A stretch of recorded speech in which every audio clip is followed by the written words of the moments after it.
ha notado, las últimas parachot nos van llevando en un ritmo interesante, y esta parachá de Choptín me ponía el Padre a envolver la enseñanza en unos versículos que me parecen claves en todo el texto que corresponde a la parachá del día de hoy. Jueces, jueces. La semana pasada nosotros hablamos de la antepasada de las consecuencias buenas, ¿se acuerdan? Buenas consecuencias que nos da Bekeb, buenas consecuencias si obedecemos. Y la semana pasada, que era mira cuidadosamente o observa cuidadosamente los mandamientos, le puse por nombre, mira cuidadosamente dónde es tu lugar. Porque los textos nos llevaban a hacer una invitación a que tuviéramos identidad del lugar donde el Padre nos había puesto en cada ciudad a recibir el mensaje. ¿Cuál es tu lugar? ¿Cuál es el lugar donde tú te edificas o donde el Padre Celestial te edifica? Ese momento en el cual el Padre de una forma u otra te da a entender que tienes que vivir un periodo de desarrollo espiritual en un lugar y que no te apartes de ahí, porque el mismo que te trajo con la misma fuerza que te trajo es el mismo que te saca con la misma fuerza para el propósito de él. Pero normalmente no lo hacemos así. Pero la semana pasada fue una exhortación importante. Entonces, esta vez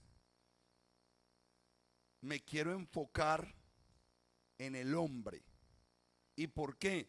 Porque está hablando de jueces. ¿Y quiénes eran los jueces? Hombres.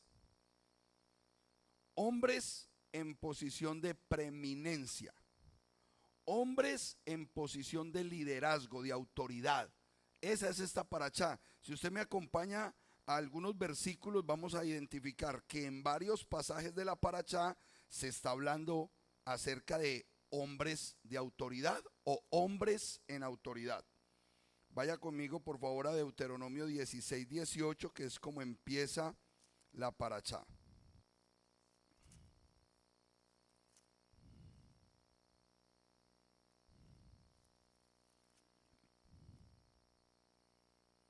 Cuando lo tengan me dicen amén. En todas las ciudades que Yud-Hei Vah-Hei tu Elohim te dé para tus tribus, pondrás jueces y procuradores, y juzgarán al pueblo con juicio recto. Aquí está hablando de alguien que tenía el título de juez. Entonces es una autoridad, por decirlo así, legalmente constituida, que tiene que ver con, en el caso actual, jurisprudencia, casos legales actualmente. Pero cuando vamos a la literatura hebrea, ese juez no solamente trabajaba en la legalidad de que se hiciera la Torá o se cumpliera la Torá de forma legal, sino que es un juez de carácter espiritual y religioso. Y se van a dar cuenta por qué. Porque el juez podía ser un sacerdote, el juez podía ser un profeta, el juez podía ser un alzapesas. Sansón era un alzapesas, un fisicoculturista, por decirlo así, era el juez. Él escogía un hombre de autoridad para cumplir con un propósito. Si usted me acompaña al capítulo 17, se va a dar cuenta que vamos a recorrer la parachá con diferentes conceptos que tienen que ver con hombres en preeminencia. Dice el versículo 14 y 15 del capítulo 17. Cuando entres en la tierra que Yud-Hei Vah-Hei tu Elohim te da, y la tengas en posesión, y habites en ella, y digas: quiero poner sobre mí un rey, como todas las naciones que están en mis alrededores. Solamente podrás poner rey sobre ti a aquel que Yud-Hei Vah-Hei tu Elohim haya escogido. Entonces vuelve otro hombre, pero a este le dieron el título de ¿qué? Rey. otro hombre de autoridad que tenía que estar en el cargo, que tenía que estar en preeminencia, en autoridad, dirigiendo. Si nos vamos para el capítulo 18, empieza hablando de los sacerdotes. Dice: los sacerdotes levitas, toda la tribu de Leví no tendrá porción ni heredad en el resto de Israel. Se mantendrán de las ofrendas ígneas a Yudhei Bajei y comerán de la heredad de él. Si va un poquito más abajo, en el versículo 6 habla de ellos mismos diciendo: cuando con todo el deseo de su alma un levita salga de alguna de tus ciudades, de cualquier parte en Israel donde resida, el lugar que Yudhei Bajei haya escogido, él oficiará en el nombre de Yudhei Bajei su Elohim, como cualquiera de sus hermanos levitas que está allí delante de Yudhei Bajei. Otro hombre en preeminencia. Sacerdotes y levitas tenían una función específica que cumplir delante del pueblo. En ese mismo capítulo, si usted va al versículo 20 y 21, están hablando de otro hombre y dice: pero el profeta, diga conmigo Naví, el profeta, ya es otro título. Entonces, hemos hablado de jueces, reyes, sacerdotes y levitas, y ahora un profeta. Pero el profeta que tenga la presunción de hablar en mi nombre, palabra que yo no haya mandado decir, o que hable en nombre de otros dioses, el tal profeta morirá.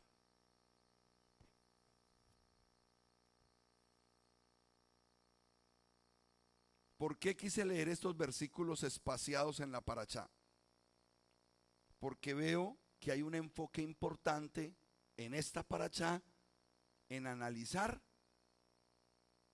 a los hombres de autoridad. Como que vamos a estudiar quiénes son esos hombres en Israel que el Eterno les da autoridad. Características, situaciones que tenemos que manejar de manera sabia. Toda la parashá nos habla de eso. Rab Shaul, en sus cartas, en su documentación en el Brit Hadashah, nos hace un recuento mucho más ajustado a la realidad del primer siglo. Recuerden que la Torá fue escrita en un momento de la historia, o fue dada en un momento de la historia donde estaban las 12 tribus, las 12. Aparte de eso, existía una organización distinta a la que existía en el primer siglo. ¿Por qué? Porque la del primer siglo ya había tenido 2 dispersiones en el pasado. Ya las 10 tribus del norte habían desaparecido. En el año 586 ya habían ido a Babilonia y habían estado esclavos por 70 años y habían regresado. Y después de ese regreso de Babilonia, entonces empieza un surgir de literatura religiosa alrededor de la Torá, que es lo que se establece históricamente como el nacimiento del judaísmo. Por lo tanto, cuando Pablo hablaba ya bajo un concepto entendido, organizado, diseñado, por decirlo de alguna manera teológicamente, para defender las posturas del judaísmo. Pablo era un judío practicante, por lo tanto pertenecía a una religión mundial que la conocemos hoy como judaísmo. ¿Estamos de acuerdo? Estoy haciendo una narración en la cual usted dice: sí, no estás forzando la historia. Eso era lo que estaba pasando. En ese orden que ya estaba establecido el judaísmo, él dice de manera muy interesante una distribución de funciones ministeriales. Vaya conmigo a Efesios capítulo 4. Efesios capítulo 4.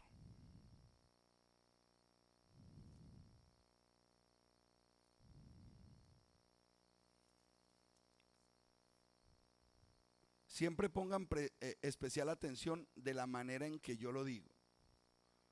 La mayoría de los que hoy me escuchan, quizás vienen del cristianismo y han escuchado que esos son los 5 ministerios.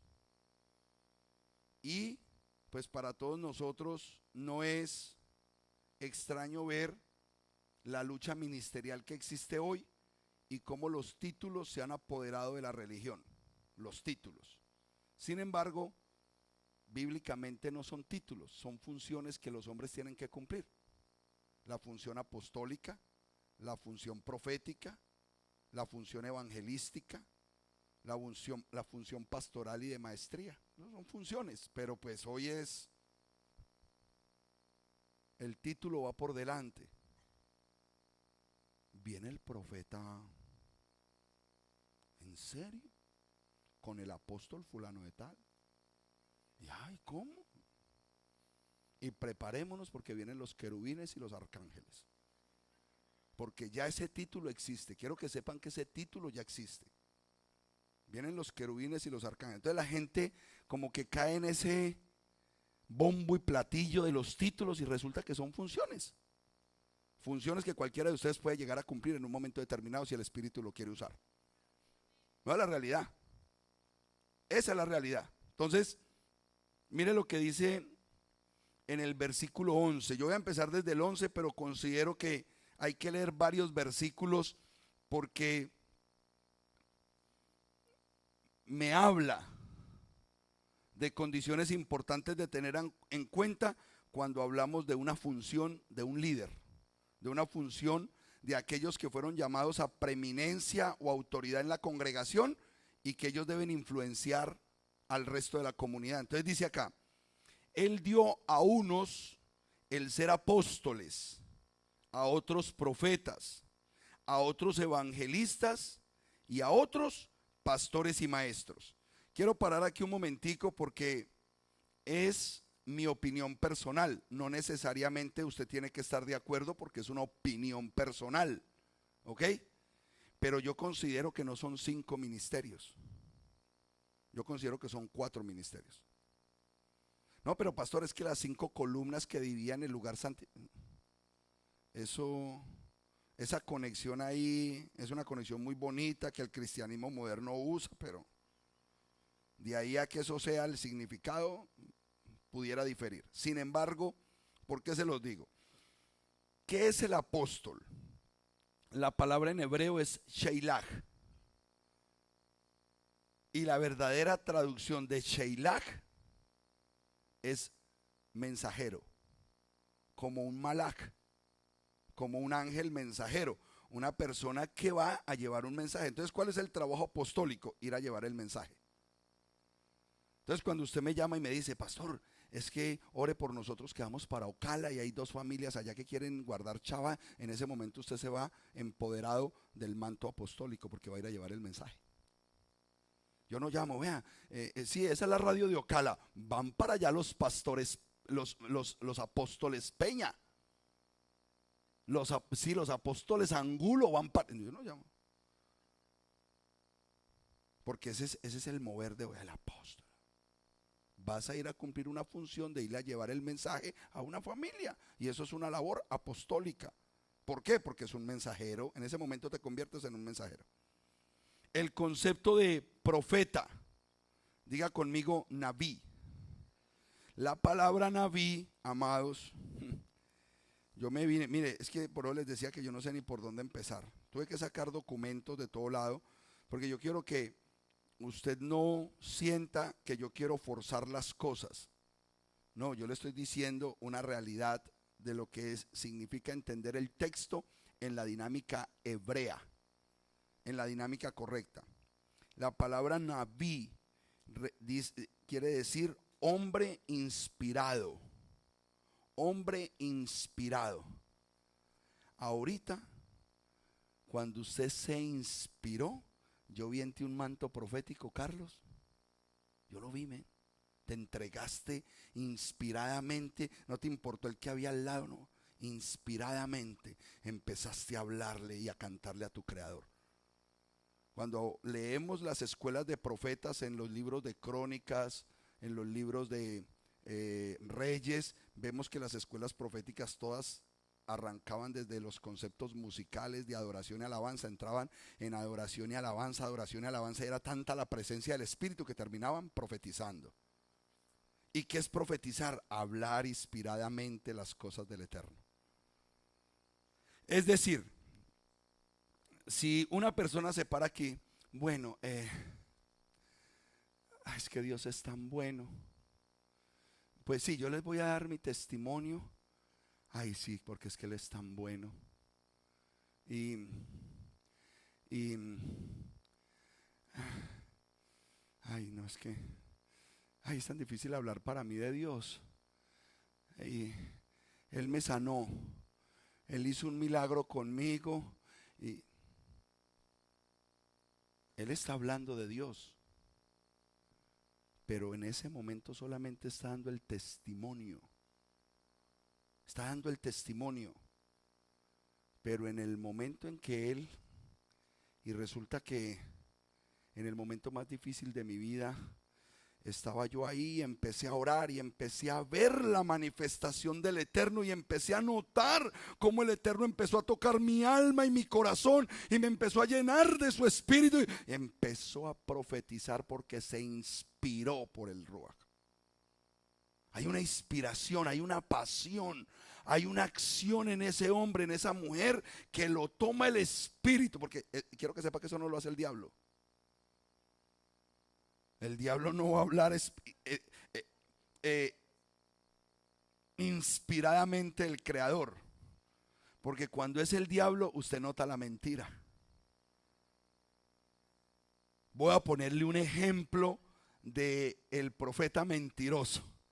Y usted tiene que creerle al Eterno, porque es que Él lo va a perdonar. Él lo perdona porque Él ama al pecador, pero aborrece su pecado. Y usted dice, wow, eso es mentira.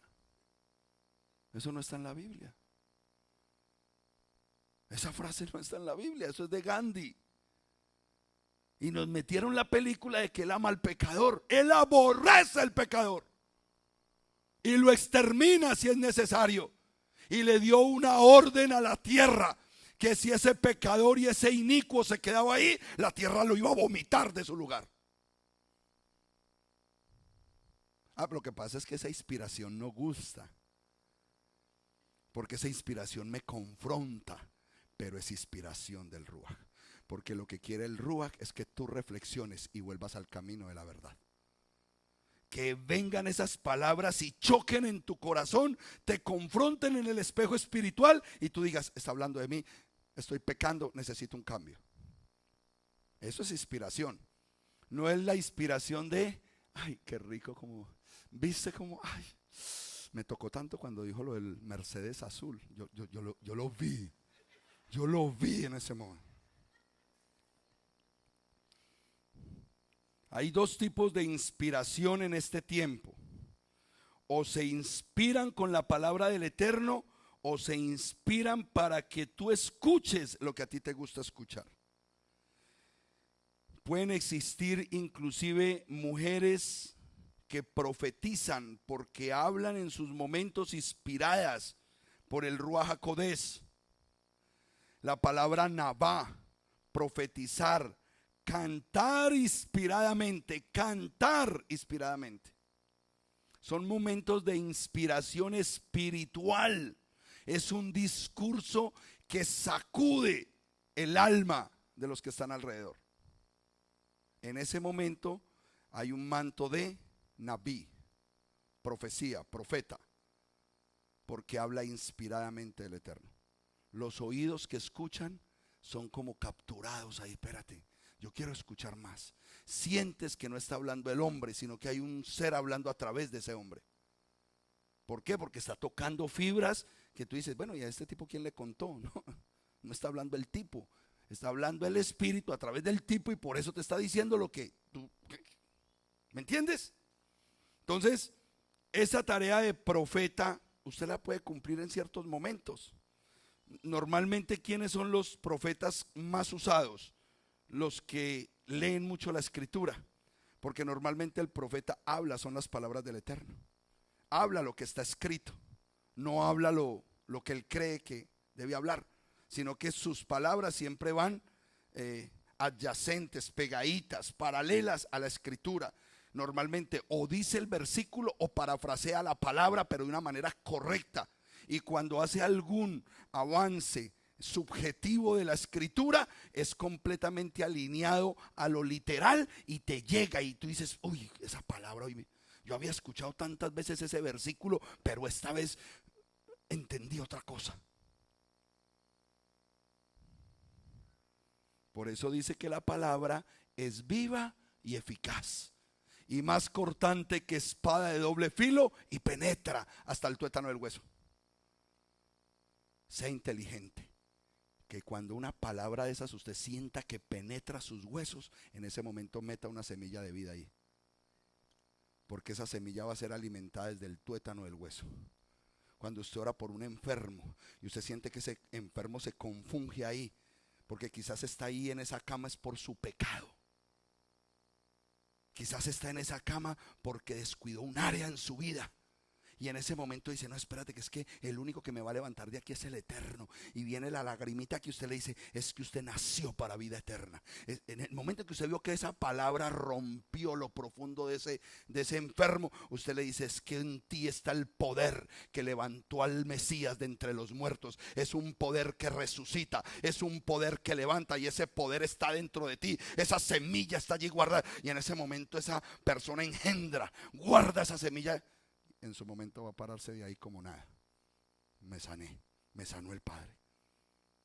Usted tiene que ser consciente de esas cosas, muy consciente. Momentos en los cuales la palabra tiene que penetrar. Palabras que van a transformar. ¿Por qué? Porque esa palabra aquí sembrada. Samantha, una palabra sembrada aquí de parte de Dios tiene que dar fruto.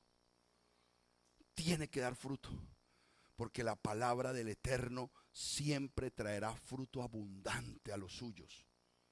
Entonces el profeta inspiradamente le siembra esas semillas a las personas. Los profetas de la antigüedad, ¿cuál era la semilla más abundante de ellos? Teshuvá. Ellos siempre confrontaban al pueblo porque habían dejado la obediencia a los mandamientos y confundían el corazón. ¿Vieron cómo llegó el profeta donde David le dijo, David, tengo un problema? Y dijo David, sí, ¿cuál? ¿Cómo te parece que hay un hombre en esta ciudad muy rico, muy rico? Y vino un visitante a visitarlo, y en vez de matar una de sus corderitas, fue donde el hombre pobre, su vecino, y le cogió la única corderita que tenía y se la mató al visitante. ¿Y quién fue ese desgraciado? Porque ese desgraciado debe morir por descarado. Ese eres tú cuando le quitaste la mujer a Urías. ¿Qué hizo él? Inmediatamente se postró, reconoció su pecado y pagó las consecuencias del pecado. Esa es la tarea de un profeta, hacer caer en cuenta al otro, hombre, que hay orgullo, hay vanagloria, hay cosas que, espérate, que el Padre quiere cambiarle, las quiere quitar, las va a quitar. Las va a quitar. Dios siempre nos va a procesar, amados. No es un trabajo mío. Yo no estoy diciendo, bueno, ¿cómo hago con Jesús todo esto? Porque yo sí voy a cambiar a este tipo. Yo no me aguanto. Yo no puedo. Yo veo a Jesús y yo espero que el Espíritu de Dios haga en él una obra maravillosa. Yo solamente le doy palabra, de pronto alguna le cae, otra no, dentro de 8 días le cae. Pero cada uno de ustedes debe recibir una palabra que en su momento va a traer fruto. Recuerdo una vez, no me olvida nunca, es que esto es una enseñanza poderosísima. Estábamos guardando Shavuot en la cajita de fósforos, en la 102 con la 25. Era, creo que la segunda vez. No, era la segunda vez que la guardábamos, pero era la primera vez que yo lo hacía, porque invité a un moré judío mesiánico el año anterior para que me enseñara, pero ya aprendí cómo se hacía el ceder. Y me acuerdo que yo me paro ahí a darla. Tú estabas. Ese día fueron 2 pastores cristianos a ver una fiesta hebrea. Y yo conozco lo que es honrar a los pastores. Yo sé lo que es honrar a una autoridad. Si aquí viene una autoridad, así sea del mundo, yo la honro porque yo sé lo que significa honrar autoridades. Entonces inmediatamente me le acerco. Bueno, ya sé que tengo que hablar de fulano y saludar a sutano. Por ejemplo, cuando nosotros lo saludamos a usted, que es una visita, usted no tendrá el título, pero para nosotros usted es valioso porque usted es un invitado del Eterno. Entonces lo saludamos públicamente, lo hacemos sentir especial porque usted llegó a un lugar especial. Pero cuánto más con un pastor. Entonces recuerdo que uno estaba allá atrás y era el pastor Germán Loaiza. En aquella época nos estaba enseñando Germán Loaiza. Y aquí adelantico, en la mesa de adelante, al lado de la mamá, había otro joven que no voy a decir el nombre. Espero que no vaya a ver la enseñanza. Bueno, eso fue hace muchos años. No creo que, o si la ve, que la vea, es la verdad. Entonces yo me monto con el susto de que no se me vaya a olvidar honrar a los dos pastores que yo tenía en el auditorio. Es como una norma de los que son líderes y saben manejar los conceptos de liderazgo. Entonces, bueno, amados, antes de comenzar el ser, le damos las gracias al Eterno porque hoy nos visita el pastor fulano de tal, y él se para allá atrás, el pastor Germán Loaiza. Él viene a celebrar y todos, ay, qué bueno ya. Entonces todos los que están aquí dicen, ay, mira, ya están viniendo pastores y todo a ver esto, porque como creían que éramos locos, pensaron que nos habíamos ido para una ceita, en la ceita. Entonces presentar a un pastor que viene a la ceita es importante, es que está viendo el pastor. Entonces yo lo saludo y en son del aplauso y el saludo se me olvida se me olvidó. Cojo mi ceder, oro y empiezo a hacer el ceder. Y cuando ya estoy montado en el ceder, lo miro y yo, uy, se me olvidó mi amigo. Me dio una vergüenza, pero era una inquietud por dentro. Yo, ¿por qué no lo presenté? Si a mí casi no se me olvida nada aquí arriba. Yo ya, gracias a Dios, eso lo manejo. ¿Por qué no lo saludé? Casi que no termino ese ceder. Yo decía, ¿yo cómo me voy a bajar de ese altar sin haberlo saludado, hombre? Sin haberlo honrado. Pero se acabó el ceder. Seguía la cena. Entonces, él estaba allá y entonces yo me iba a bajar por ahí. Me bajé por acá y me dice, pastor. Ay, sí, hermanos. Y llego yo, ¿cómo está? Tenía la tabla abierta. Y me dice, pastor, mira, predicándole a 8,000 personas del Rey Jesús en tal ciudad. Mira, predicándole a 4,000 personas en tal ciudad de tal congregación. Y me mostró un pedigrí de miles de personas, un evangelista. El hombre donde llegaba, lo hacían llenar el lugar y el hombre predicaba. Yo no sabía que yo tenía esa potencia ahí sentada, al lado de la mamá. Y yo, Padre, sálvame. Y cuando yo digo sálvame, aparece la voz de mi esposa. Mi amor, ya te serví la cena. Yo, gracias, amor, ya, hermano. Uy, me voy yo con esa vergüenza a sentarme. Yo no quería comer. Yo, ¿cómo no honro a un hombre de este calibre que el Padre me lo trae, que le ha predicado a tanta gente? Y quizás este sea el momento del que vuelva a las raíces hebreas y le va a predicar a esos 8,000 raíces hebreas y yo no lo nombré. Y cojo el tenedor y viene la voz y me dice, no quiero que hables de él porque lo tengo que pasar por la maquinita de sedanos. Usted dirá, ¿y a usted el Eterno le habla así? Sí. Así me habla. Él me habla en los términos que yo lo entiendo en una sola frase. Yo no tengo que decir, ay, llamemos a los intercesores para ver qué quiere decir la maquinita de sedanos. La maquinita de sedanos es que cuando usted va a comprar palomilla en sedanos, normalmente el vendedor es cubano y todos los cubanos te dicen, el slide, sí, te la paso por la maquinita. ¿Y qué es la maquinita? Es una máquina de metal que tiene un tambor lleno de dientes de metal y coge el filete y lo muele a punta de dientes. Y en ese momento yo dije, wow. El Padre me estaba diciendo, tengo que bajarlo de su orgullo porque así no me sirve. Un hombre joven, un hombre atractivo, pero al lado de su mamá. Pastor, ¿y es que eso es pecado? No, pero como ahora conozco Torah, un hombre de ese calibre que le predica a toda esa gente tiene que estar al lado de su esposa.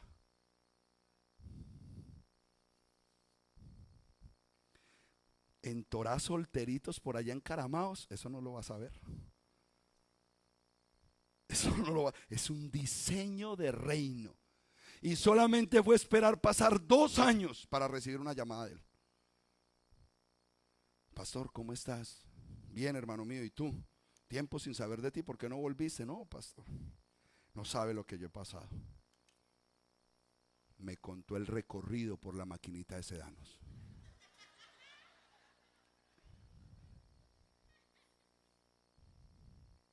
Amados, recuerden que es el Eterno el que está en control de cada uno de nosotros y del llamado.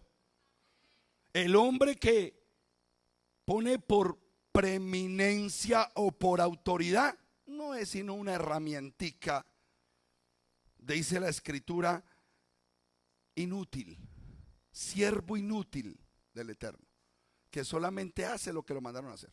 Él es el que hace la obra. Pero eso sí, esta paracha nos enseña que así sea un siervo inútil, el Padre lo puso por autoridad y lo tienes que escuchar y debes obedecer. Ahorita vamos para allá, espere que sigamos con el Naví, ¿no? El profeta. Otros evangelistas que pueden llegar a ser pasados por la maquinita. ¿Qué es un evangelista? El que promociona la salvación en Yeshua, el que se mantiene hablando de la salvación en Yeshua, el que le muestra a la gente que solamente hay salvación en Yeshua Mashiach. Es el manto evangelístico, ver que las almas se salven. Y el que yo les digo que es uno solo, pastores y maestros. ¿Por qué? Porque uno tener un pastor que no le enseña a uno nada. El pastor es el que más le enseña a uno, porque es el que yo tengo relación con él. Enséñame. Y me parece muy irresponsable un maestro que no pastoree lo que enseñó. ¿Qué hubo? ¿Si estás aplicando lo que hablamos? ¿Y cómo yo te enseño? O sea, yo te enseñé para que practiques.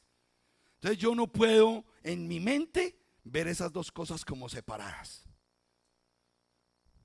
Porque si soy pastor, hombre, tengo que prepararme para enseñar algo como pastor. Y si soy maestro, tengo que pedirle al Padre un corazón pastoral para cuidar que lo que le estoy enseñando al otro lo viva. Y que esas palabras transformen su alma.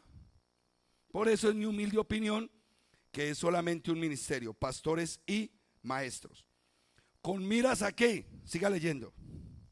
Al equipamiento de los santos para la obra del servicio.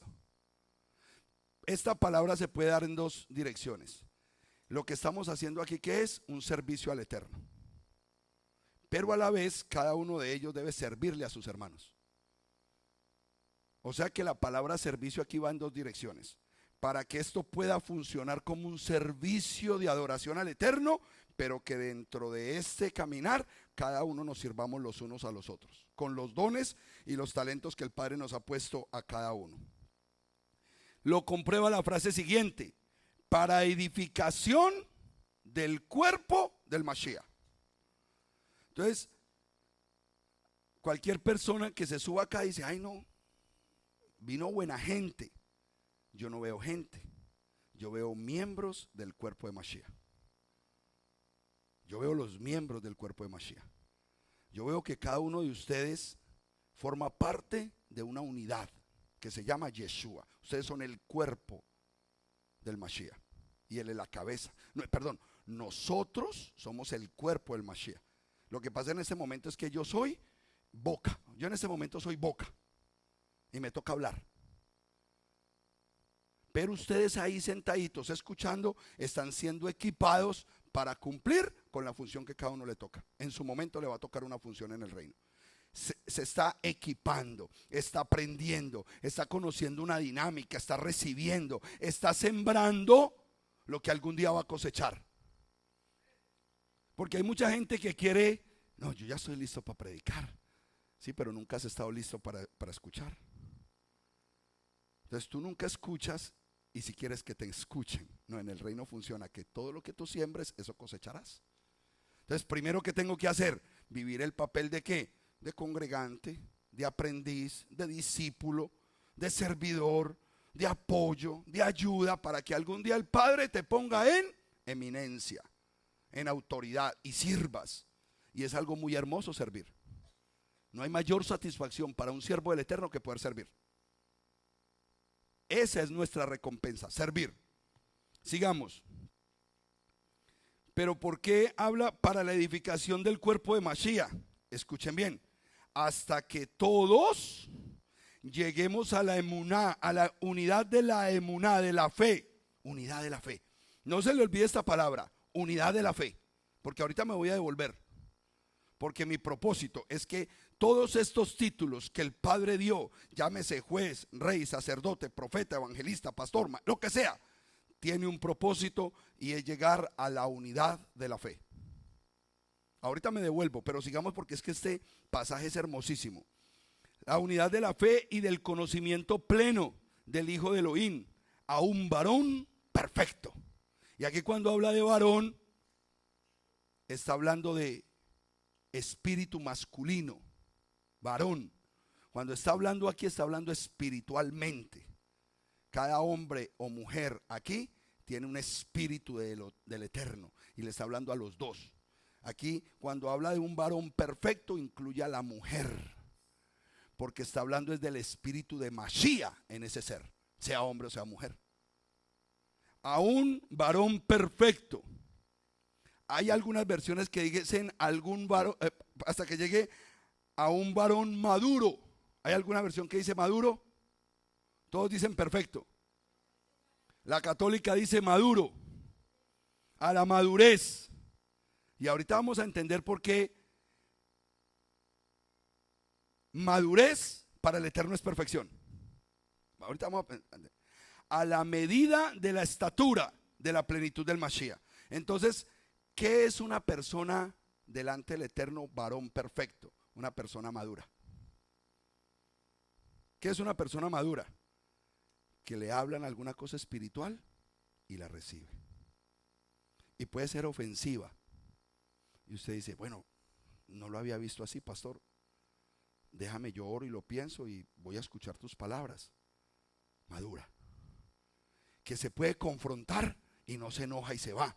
Porque se confronta en amor para un cambio. Porque se le habla, porque se le dice. Eso es madurez. Y toda persona madura alcanza los niveles de perfección para el Eterno. ¿Qué es otra persona madura? Que le dicen, hey, men, lo que hiciste no está bien. Eso no es de un hombre de Torah. Dice, uy, qué pena, perdón. ¿Te ofendí? Sí, me hiciste sentir como un trapo, men. Oh, perdóname, men. No lo vi así. Perdón, discúlpame, no lo vuelvo a hacer. Madurez. Reconoce que sí, falló. Hombre perfecto no es el que no se equivoca. Hombre perfecto delante del Eterno es el que se equivoca y automáticamente reconoce, sí, perdóname, voy a cambiar esa actitud en mí. Amén. Vamos entendiéndonos. Versículo 14. Para que ya no seamos, ¿qué? Diga conmigo, babies. Sí, porque es muy duro uno después de tantos años predicándole a los mismos que sigan babies. ¿Por qué? Porque cuando usted me dice a mí,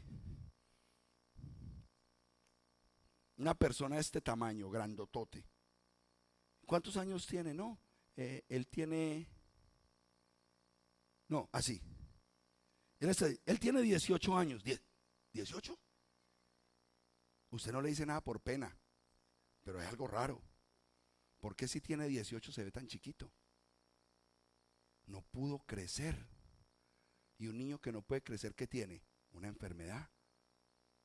Algo le paró el crecimiento. Está enfermo.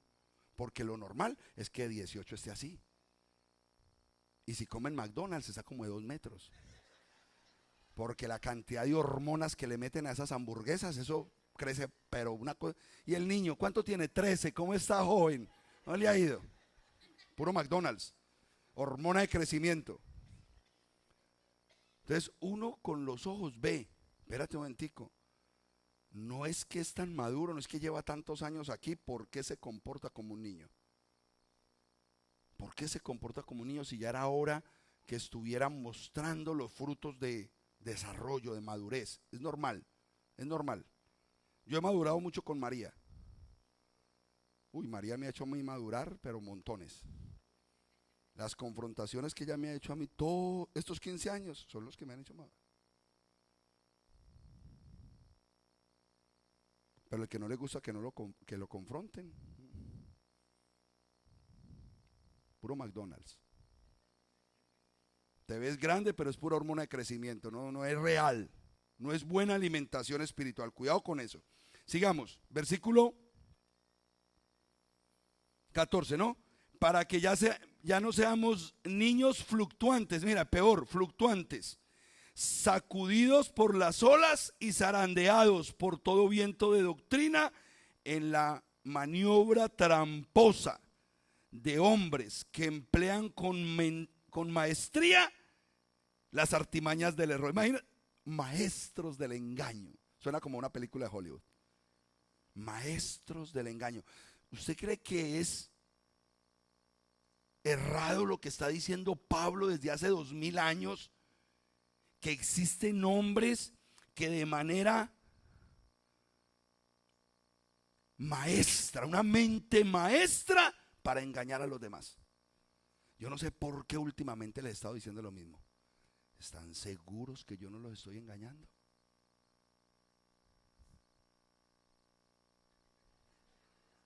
Yo puedo ser muy buen actor. ¿Están seguros? ¿No que vas a ver? ¿Quién es el que sabe si los estoy engañando o no? El Espíritu. Entonces usted ora y le dice al Padre: Padre, revélame quién es ese hombre. Revélame quién es él. Muéstrame dónde está su corazón. Amados, muy importante eso. ¿Y por qué lo tenemos que visualizar correctamente? Porque va a llegar un momento cuando sea soltado el sistema anti-Mashiach, donde aún los mismos escogidos serán. Entonces yo prefiero coger a mis ovejas y meterlas en un curso intensivo de discernimiento y que sepan a dónde se van a meter y con quién se van a meter. Entonces, ¿cómo se llama la escritura? El mensaje de hoy no le había dado el título, era guardado para un momento como este. ¿Cómo se llama? Mira cuidadosamente quién es tu mentor. Hermanos, quiero que sepan, la gente me ve a mí comiendo jalapeño. Pastor, pero usted es colombiano, usted come ese jalapeño como un mexicano, porque tuve un pastor mexicano. Cuando usted tiene un pastor, hasta como come él se le pega. ¿Por qué? Porque con un pastor uno se relaciona. Con un pastor hay relación, intimidad, se camina juntos. Se conocen cosas, entra en tu casa, tú entras en la casa de él. Hay un intercambio de información que solamente le pertenece al pastor y al discípulo. Muchas veces nos quejamos: no, pero es que mi pastor no huele a oveja. Ahora la pregunta es: ¿y las ovejas se dejan oler de su pastor? ¿O apenas termina el servicio, aparecen tardecito y se van tempranito para no tener una responsabilidad de cuidado pastoral? Y quiero que sepa que todos la necesitamos. Todos necesitamos hablar los unos con los otros, ¿no? Dice Yeshua que los mandaba de a dos. Lo importante que es caminar de a dos. Porque cuando hay esa confianza: Ariel, ¿cómo te parece que me está pasando eso? Ay, pastor, pues oremos por los dos, que a mí me está pasando lo mismo.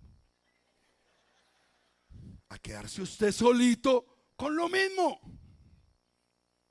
Hay que compartir. Muy importante esto. Sigamos, que esto está muy bueno. Es que esta es una enseñanza porque está hablando todo de hombres de la palabra. Y tenemos que aterrizar los pies en tierra y saber que, como lo dice Pedro por allá en una de sus cartas, que a nosotros nos embargan las mismas emociones que a Elías. Seres humanos. Y Elías levantaba muertos, pero era embargado por todas las emociones de un ser humano, de un hombre.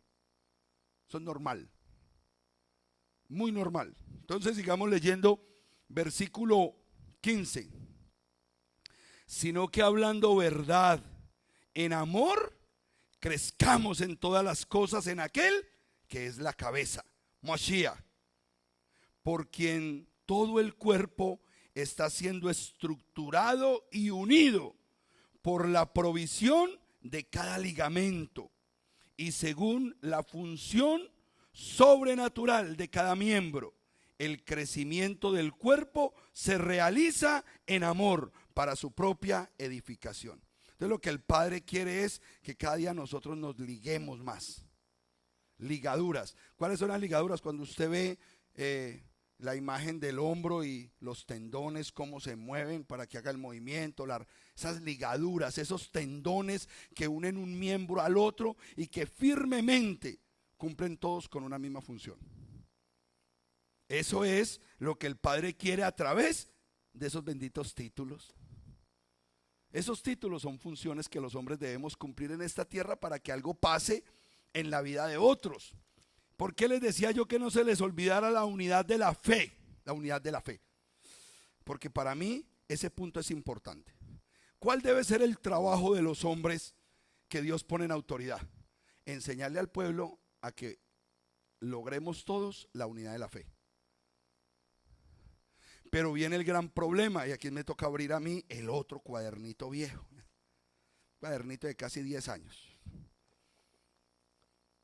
Imagina donde yo tenga que buscar esto en un archivo en la laptop. No, en mis cuadernitos, a lo viejito. Muy bien. ¿Cuál es el problema de nosotros cuando hablamos de la unidad de la fe? Cuando hablamos de la unidad de la fe, lamentablemente tenemos conceptos preconcebidos de fe que no concuerdan con lo que realmente el Padre quiere. Si yo les preguntara a ustedes qué es fe, creer. No, creer. Ya usted porque está avanzada.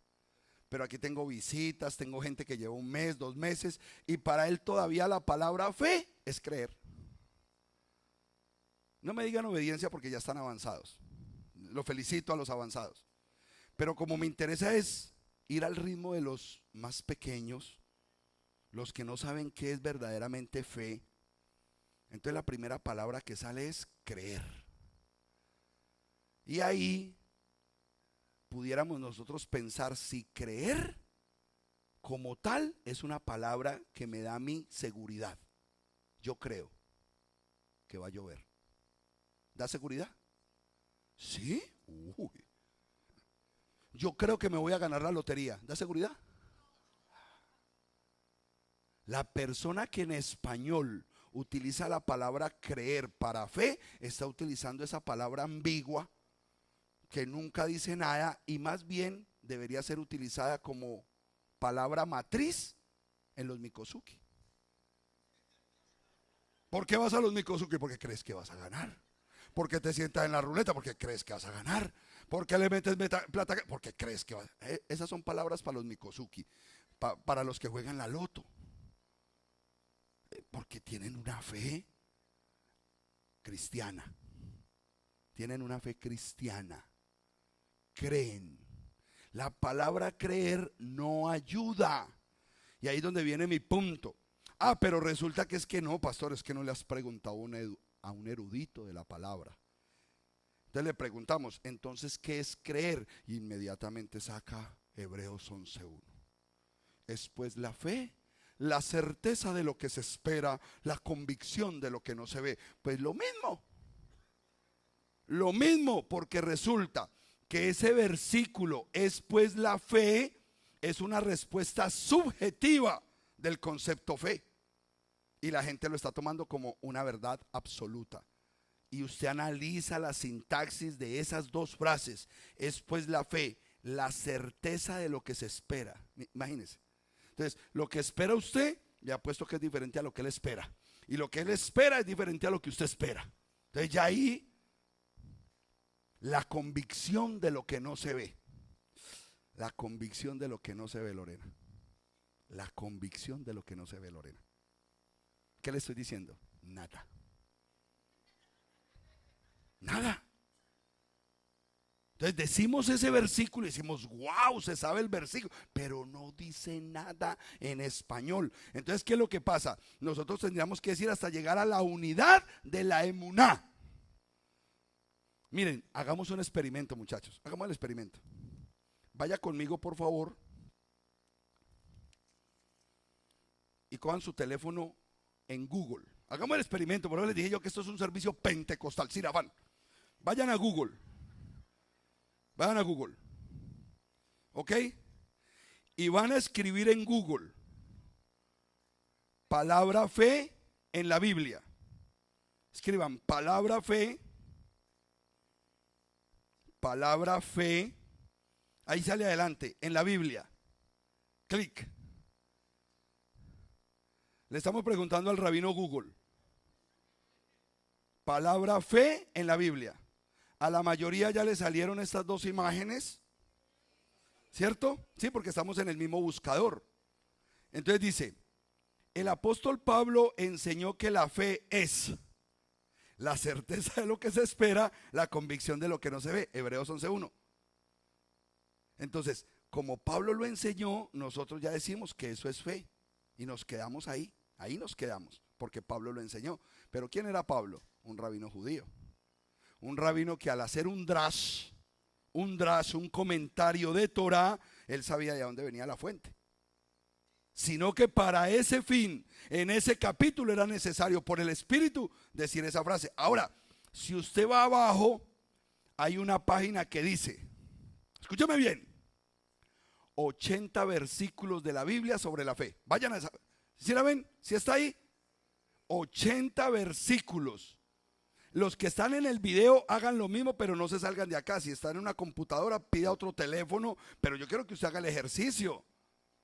Haga el ejercicio. Entonces vamos a entrar a la página que dice 80 versículos de la Biblia sobre la fe. Clic.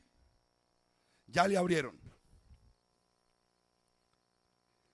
Marcos 11:24, Efesios 3:16, Hebreos 11:1, Segunda de Corintios 5:7, Romanos 15:13, Santiago 1:6, Hebreos 11:6, Juan 11:40, Marcos 9:23, Santiago 1:3, Primera de Pedro 1:8, Mateo 21:22, Juan 11:25, Primera de Juan 5:4, Romanos 14:1, Primera de Timoteo 6:11, Marcos 10:52, Primera de Corintios 13:2, Primera de Corintios 16:13, Juan 6:35.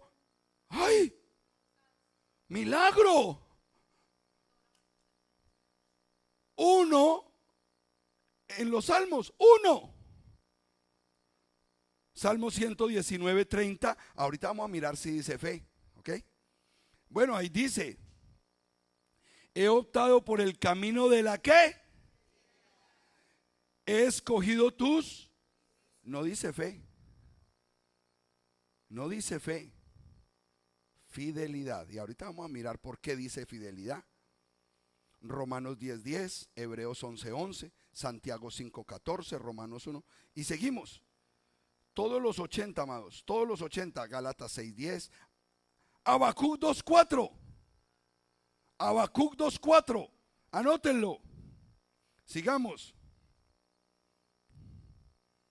Marcos 1:15, Romanos 1:11, Juan 14:12, Juan 3:6, Hebreos 3:12, Hebreos 3:14. Resulta que la palabra fe solamente está en el Nuevo Testamento. Espérate, si me está diciendo 80 versículos en la Biblia, ¿por qué el 99% de los versículos solamente tienen una referencia en el Nuevo Testamento? Ahí se deben prender las alarmas, porque aquí algo raro está pasando. ¿Es que en el Antiguo Testamento no había fe? ¿Y es que los hombres del Antiguo Testamento no conocieron la fe? No. Lo que pasa es que la fe que nos han traducido del griego es muy distinto al concepto de emuná, de la Torá y de los profetas.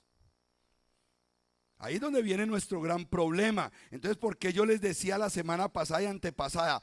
Cuidado con los maestros de hoy, obreros de hoy, que no saben qué es fe y están enseñando la fe neotestamentaria y no están conociendo el principio verdadero de la fe.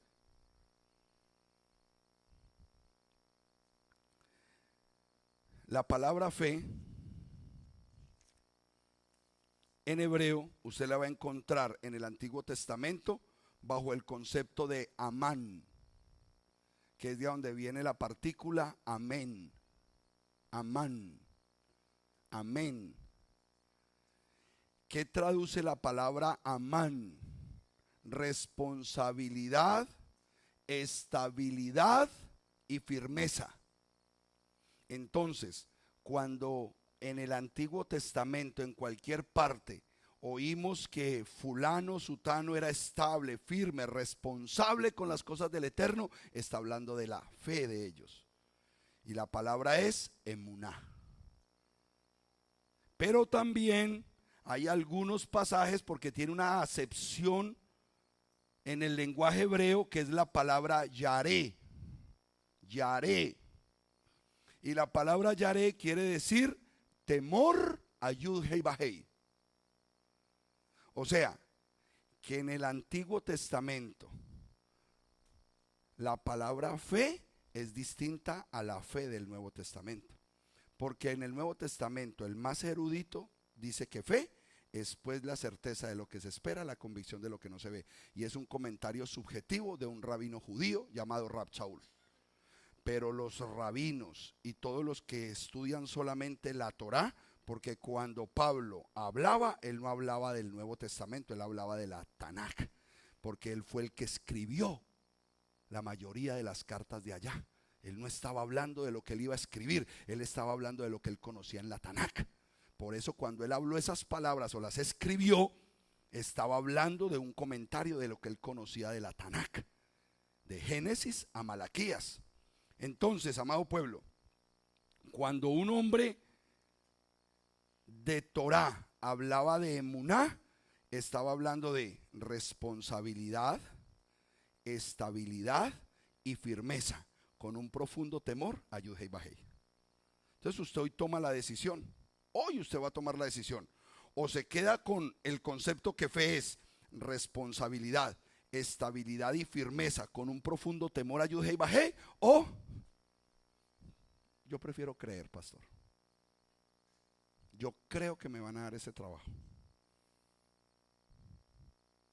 Quiero que sepa que se van a quedar en el azar. No va a pasar mayor cosa, porque resulta que la fuente de esa fe verdadera, emuná, tiene que ver con una responsabilidad, firmeza que tú tienes ante un propósito que el Padre te dio, y es guardar sus mandamientos, porque le tienes temor a Yud-Hei Vahei. Si un hombre o una mujer llamados al ministerio no saben vivir en la emuná, no en la fe que nos han enseñado, sino en la verdadera emuná, hermanos míos, van a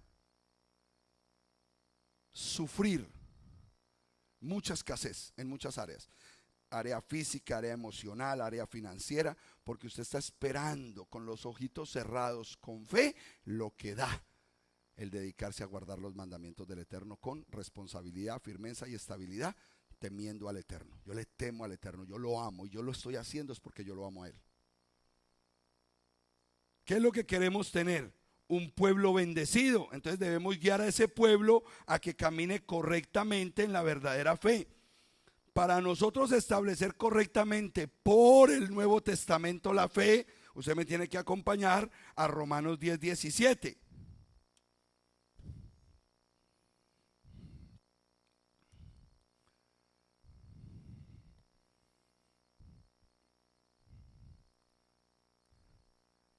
Amén. La fe viene por él y el oír de la palabra de. La fe viene por el oír y el oír de la palabra de Elohim, de la palabra de Mashiach. Por aquí inicia el proceso de fe, escuchando la palabra del Eterno. Pero como dice el Salmo 119, versículo 160, la suma de tu palabra es la verdad. Yo tengo que buscar más versículos que a mí me guíen a entender en el Nuevo Testamento verdaderamente que no es algo ajeno a lo que ellos vivían allá atrás. Ya me está diciendo Romanos 10:17 que la fe viene ¿por dónde? ¿Y el oír de qué? Muy bien. Ahora, ¿por qué me parece a mí importante, amado hermano, de que usted se preocupe por aprender esto? Porque ¿qué dice Hebreos 11:6? Yo como pastor me preocupo porque usted aprenda correctamente el término de fe. Correctamente. ¿Qué dice Hebreos 11:6? Porque sin fe es imposible agradar a Elohim. Entonces, si usted no tiene la fe correcta y se me queda en el término creer, y después la verdad, la fe, la certeza de lo que se espera, no vas a agradar al Eterno, porque no conoces de dónde viene el término fe y viene el término emuná. Entonces vamos a sumar varios versículos que nos permitan a nosotros entender el concepto de fe con mayor entereza, para que salgamos de aquí firmes, a hacer las cosas bien hechas. Vaya conmigo a Santiago 1:22. Segundo versículo de fe. Cuando lo tengan me dicen amén. Pero sed hacedores de la palabra y no solo oidores, no solo oigan, sino que oigan y hagan. Porque el que no hace la palabra se engaña a sí mismo. Vuelva a leer el versículo. Pero sed hacedores de la palabra y no solo oidores, engañándoos a vosotros mismos. O sea que si usted viene aquí solamente a pajarear y a oír, sí, hablar con, ay, es que hablan tan bueno allá, y no se va a practicar lo que tiene que hacer como pueblo del Eterno, no van a haber grandes cambios en tu vida.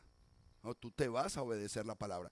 Entonces, si usted avanza al capítulo 2, versículo 22, dice: ¿ves que la fe actuaba juntamente con sus obras? Y la fe fue perfeccionada por las obras. Entonces, tengo que sumar los versículos que a mí me llevan a entender que fe no es solamente sentarme aquí a oír. Varón, ¿qué hubo? ¿Sí le dieron el trabajo? Ay, no, pues yo no sé. Mi esposa y yo nos pusimos a orar con fe. ¿Y cómo se ora con fe? No, pues nosotros cerrábamos los ojos y nos arrodillamos ahí con fe. Sí, pero hay que apretar algo, ¿qué no? Así nos enseñaron a vivir la fe. Y la fe no es eso. Vaya conmigo a Romanos 2:13, porque es importante que tengamos a plenitud como personas de la casa de Israel los términos bien claros, porque me preocupa que ustedes escuchen toda esta gama de títulos que existen hoy de pastores, ministros, líderes, apóstoles, profetas, lo que sea, y usted no sepa discernir la verdad.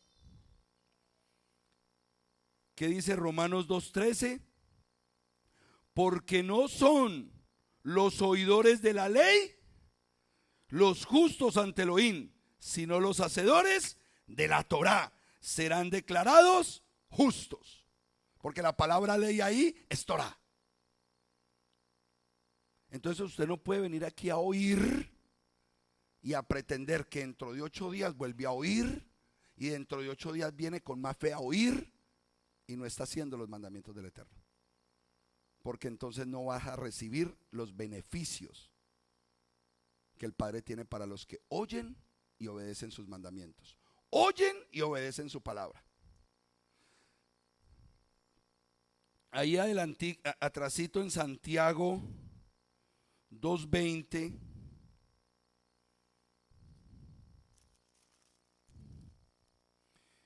Pero quieres saber, oh hombre vano, que la fe sin obras es muerta. Y mira que utiliza una doble negación interesante, porque como le dice al hombre que oye y no hace, vano. Es vana tu manera de llevar la fe, vacía, porque tú estás creyendo que la fe sin obras va a funcionar, pero la fe sin obras es estéril. Dianita hace una cara, y la cara la hice yo hace 15 días, predicándole a los hermanos por internet que siguen hombres que dicen estar en la obra y lo único que están enseñando es anomía. ¿Qué es anomía? Violación de la Torá. Y estos profetas, pastores, ministros y líderes de hoy enseñan pura anomía. Lo dije desde hace 15 días, lo repetí hace 8 días y lo vuelvo a decir hoy. Le enseñan al pueblo a tener fe. Él ya lo hizo todo en el madero, tú descansa en él. Descansa, porque él ya lo hizo todo. Ya nosotros no tenemos que hacer nada, él ya lo hizo todo en el madero. Amén, aleluya. Les enseñan anomía. Les enseñan a que quebranten los mandamientos del Eterno. Y algo peor en esta parachá para ellos. Peor. Porque no solamente eso, sino que han infiltrado prácticas paganas y esas sí las enseñan a guardar. No importa el título que posea, si no vive bajo la emuná, que es una fe obediente, sal de ahí, pueblo mío. Sal de ahí. Miren, yo les decía ahorita en una reunión que tengo con los líderes de MC, los servidores, todos los servidores y los que tienen alguna función, nos reunimos aquí a las 3 de la tarde para educarnos en muchas cosas. Y yo les decía que el escritor de este libro ha impactado mi vida de manera especial, Pastor Edward Claudio Moisa. Él ha impactado mi vida con dos cosas. Yo he sido un hombre que me he edificado a través de principios muy básicos, que los entiendo con potencia y camino por ahí. Yo camino por ahí. Yo no tengo necesidad de, tirarme una retórica bien larga y aprenderme esas cosas así bien. No. Principios básicos que pueden transformar mi vida. Y él, como viene del otro lado del mundo, del Medio Oriente, por allá de Asia septentrional, él no tiene el lenguaje de nosotros. El lenguaje de nosotros está custodiado por cierta educación, ¿cierto? O sea, nosotros aquí en el occidente como que manejamos cierto nivel de educación y nos cuidamos mucho de ofender a los demás. Cuidado con ofender a los demás. Cuidado con ir a dañar a los demás. Ya no. Al pan pan y al vino vino, mijo. ¿Usted lee el hebreo? ¿Qué dijo Yeshua? No pretendas que el pan de los hijos se le eche a los perros. Así hablan en esa parte del mundo. Yeshua habló de esa manera, porque él era de esa parte del mundo. No, nosotros aquí no. Aquí tenemos un protocolo. Cuidado con ofender a fulano. Y claro, yo he sido de esos. Entonces, como aprendí de pastores que no hay que estar peleando, entonces les enseño principios para que se defiendan de la mentira. Él no. Si yo no me defiendo de la mentira, yo ataco la mentira. Mi conocimiento y mi enseñanza es para atacar a los mentirosos, porque esa es la orden del Eterno: atacar la mentira y atacar a los mentirosos. Me falta, y eso que yo digo que yo soy bravo, bravo ese. Porque yo soy, para que nos defendamos. ¿Cuál que nos defendamos? Nosotros tenemos la verdad y la verdad tiene que aniquilar, matar y destruir a la mentira.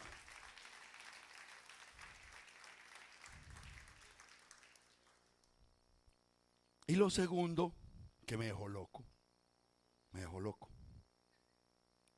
Yo siempre he creído que soy un hombre de emuná. Y yo se lo he mostrado al pueblo, porque todo lo que yo me propongo, de una forma u otra, lo pongo delante del Padre y el Padre nos va concediendo, nos va dando. Hasta el momento Él ha sido fiel, hemos venido avanzando, caminando, hemos logrado propósitos. Pero este hombre no, lleva 3 mesecitos acá. Y la congregación de él, un grupito ahí pequeño, lo reúne en su casa. Y él me dice: pastor, si uno como hijo de Dios y parte del reino de los cielos, todo lo que uno es, todo lo que uno posee, todo lo que uno trabaja, si no es para Él, entonces ¿para quién es? ¿Yo cómo? ¿Sí? Si todo lo que Él a mí me da y todo lo que yo consigo no es para Él y para su reino, entonces ¿para quién es? Y a mí me da su sosespe y le es el diezmo. Él lo pide todo. Pastor, pero vamos a... La forma de pensar. Él pide diezmos y ofrendas, pero él tiene un pensamiento elevado. Si lo que yo consigo y el Padre me da no es para mi rey, entonces ¿para quién es? Y así a un grupito pequeño le dijo: vamos a dar, tenemos que sacar esta obra adelante. Y ya le donaron el primer acre de tierra para que construya su ministerio. ¿Cuándo nos lo han dado aquí en 12 años? ¿Cuándo nos lo han dado aquí? Porque se enoja, se hieren.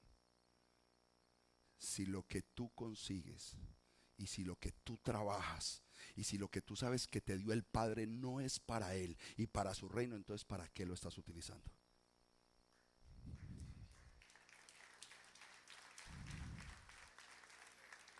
Si no es para su gloria, si no es para Él, entonces ¿para quién es? ¿Para qué es?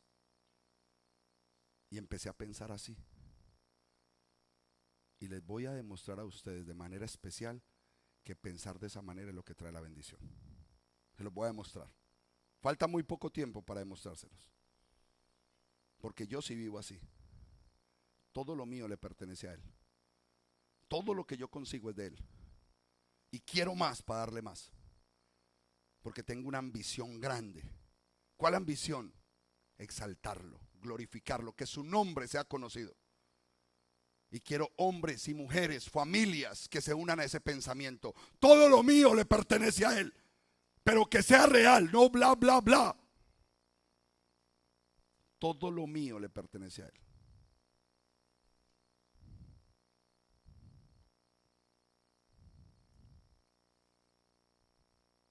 No sabemos esto o aquello para defendernos de la mentira. Entonces venimos aquí a buscar un conocimiento, porque como hemos dicho, no, defendámonos de la mentira, defendámonos. ¿Cuál defendámonos?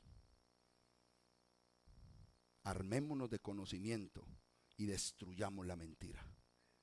Disparémosle a lo mentiroso, a lo mentiroso. Siempre estoy hablando, acuérdate que nuestra guerra no es ni contra carne ni contra sangre, sino contra el sistema, contra huestes de maldad en las regiones celestes. Un sistema mentiroso que lo único que quiere es apabullar la verdad.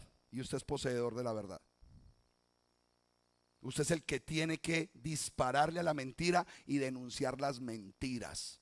Y nuestros hermanos cristianos y evangélicos, católicos, están presa de la mentira de la fe moderna. Y hay que ayudarles a ser liberados de esa mentira. Y hay que enseñarles que la emuná es vivir responsablemente para el Creador, teniendo temor al Eterno y guardando sus mandamientos, buscando cada día la santidad como pueblo del Eterno. Tiene que ser así, no hay otra forma. Volvamos a la paracha, esa era solamente la introducción.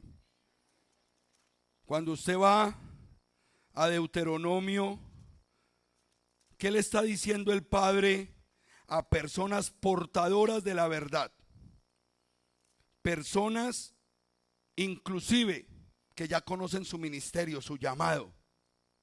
Personas que tienen el don de la enseñanza. Personas que tienen el don de la alabanza, que son músicos, que adoran al Eterno. Personas que les gusta servir con una cosa, con la otra en el ministerio. ¿Qué le está diciendo el Padre a esos que tienen un llamado y saben que tienen que cumplir con una función en la casa del Eterno? Porque ninguno de ustedes es dueño de usted mismo. Porque somos propiedad divina. Porque le pertenecemos a nuestro Creador, porque dice la Escritura que fuimos comprados a precio de sangre. Por lo tanto, usted no se manda a usted mismo. Usted se debe a su Señor. Usted pertenece a Él. Dime en qué necesitas que yo te sirva. ¿Para qué me diste estos dones y talentos? ¿En qué los voy a usar? Porque el que no use los dones que Él le dio, se le quitarán. Por cuanto no me quisiste servir cuando estabas abundante en todas las cosas y alegre, me servirás en el hambre y la necesidad, en la enfermedad y ausente de toda cosa buena. Ay, pastor, vaya, Deuteronomio 28:47, vaya.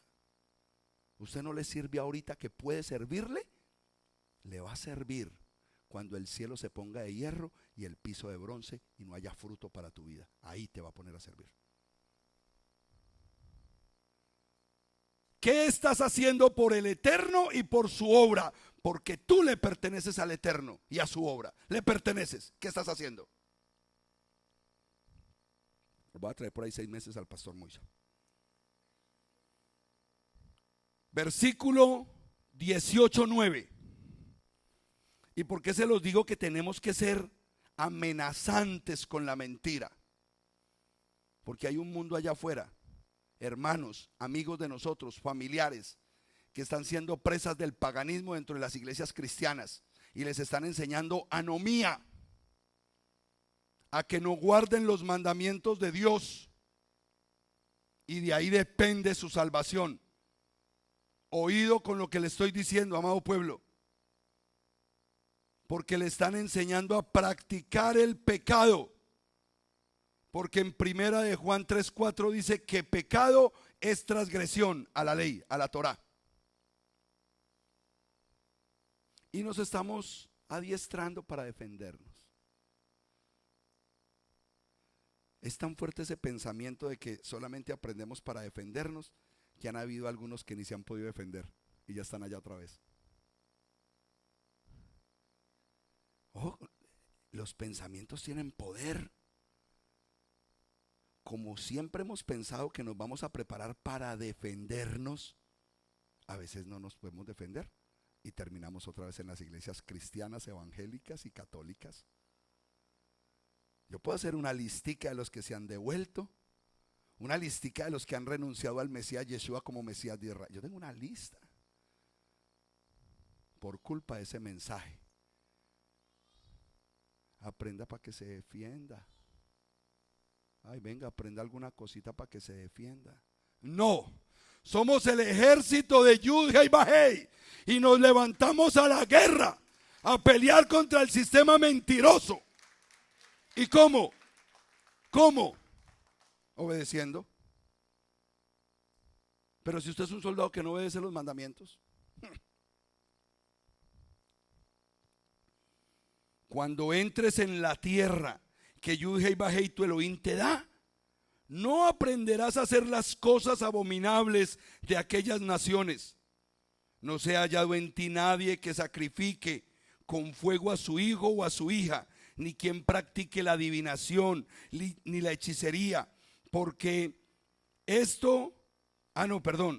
la hechicería, esto es que sea sortílego o hechicero, ni encantador, ni medium o mago, ni evocador de muertos, porque cualquiera que hace estas cosas es abominable a Yud-Heh y Vah-Heh, y por causa de estas abominaciones Yud-Heh y Vah-Heh expulsa de delante de ti a estas naciones.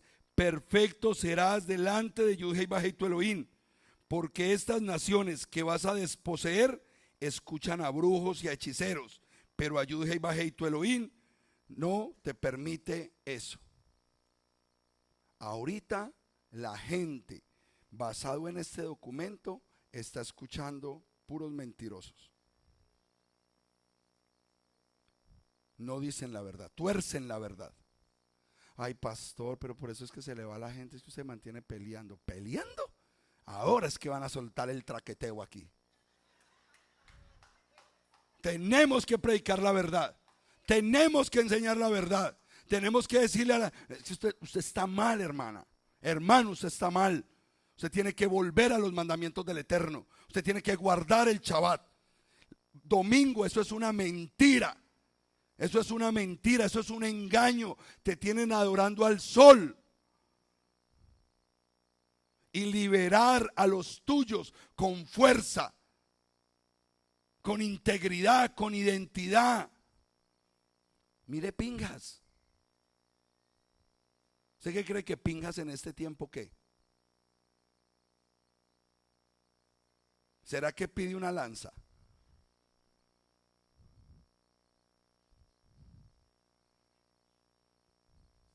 Pastor, pero es que Yeshua es el Elohim de amor, ¿sí? ¿Y por qué en Mateo dice que él no vino a traer paz, sino a traer guerra? Y a poner a padres contra hijos y a suegras contra nueras. Él vino a hablar la verdad. Al que no le gustara, lo siento. Eso es lo que hay que hacer. No aprendan para defenderse. Aprendan para atacar la mentira. Tú estás en un sistema errado. Tú no glorificas al Eterno con ese mensaje. Tú estás engañando al pueblo con ese supuesto amor los unos por los otros y no tienen amor por el Eterno guardando sus mandamientos.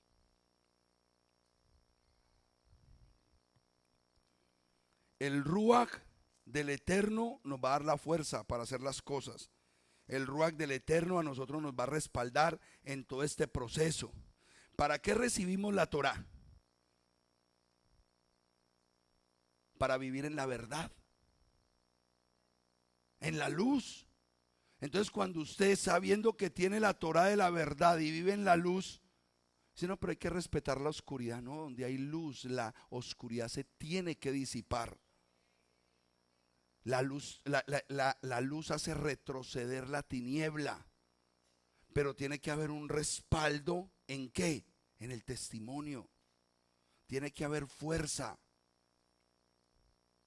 Si un hermano de Torá falla y está haciendo daño con su falla, hay que confrontar, porque necesitamos la unidad del cuerpo, porque necesitamos que todos nosotros nos alineemos a la madurez y que cada día vivamos de mejor manera como pueblo del Eterno, y para eso Él nos dio esos principios.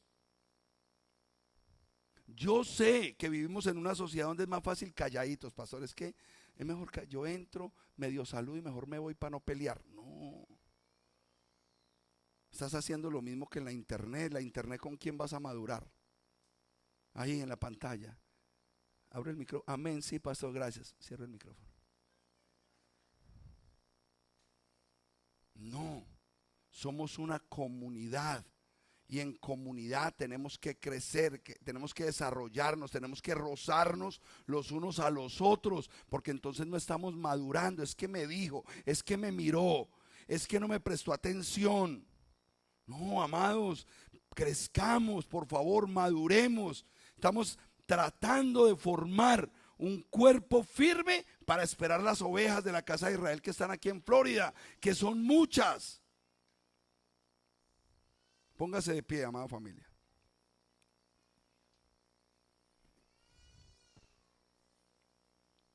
Yo le pido al Padre Celestial que no nacimos en el Medio Oriente. Entienda que la cultura del Medio Oriente es una cultura fuerte.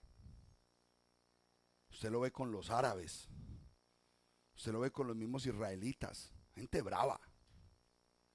Las cosas que se viven allá no se viven a este lado, porque aquí es un... Yo entiendo.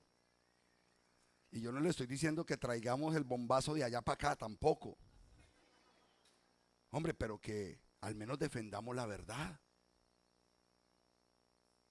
Que no permitamos que la mentira nos invada a nosotros. Es muy triste después de decir que recibimos la Torá y ver el proceso de devolución, porque puede más la mentira y la oscuridad que mi verdad. Puede más lo tradicional y lo que diga mi familia y mis amigos que la verdad.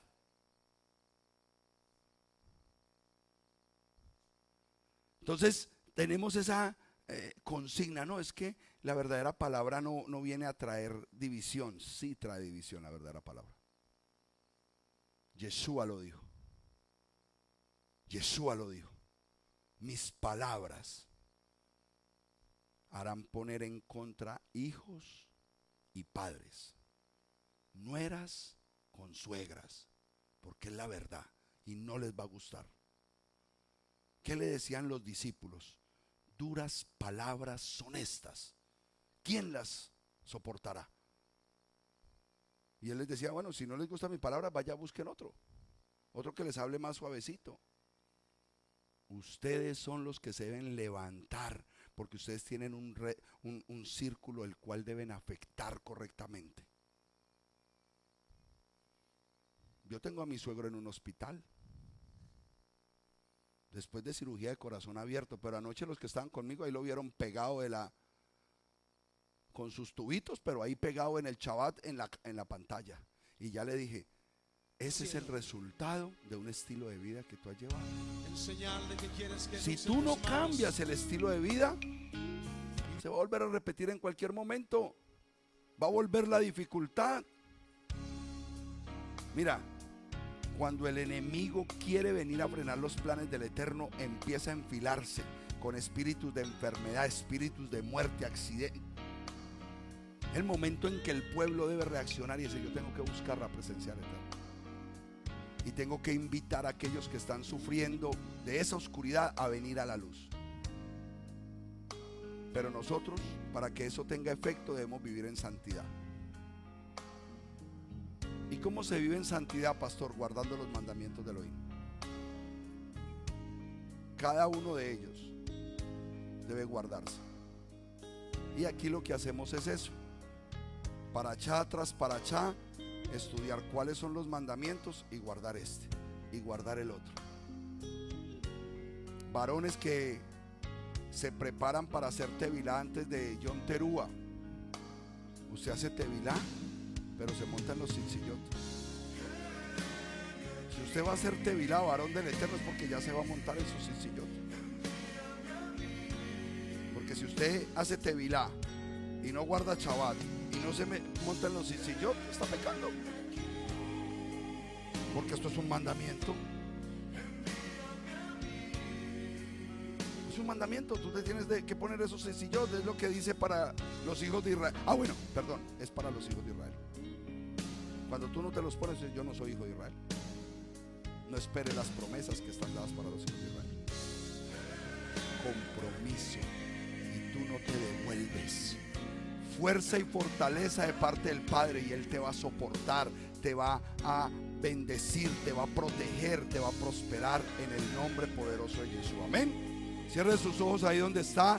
Padre celestial y glorioso, venimos delante de tu presencia pidiéndote que ese juez, esa autoridad, ese llamamiento, ese ministerio que has puesto en cada uno de nosotros, para que algún día nosotros te podamos servir en algún área de este llamado precioso que tú nos has hecho, ya sea apoyando la obra, ya sea sirviendo en la obra, ya sea adorando como ministro de alabanza, ya sea en audiovisuales, con los niños, en la cocina, en los baños, cualquier cosa que tú separes para que yo la haga, manténme fuerte en el proceso, firme, porque yo quiero servirte.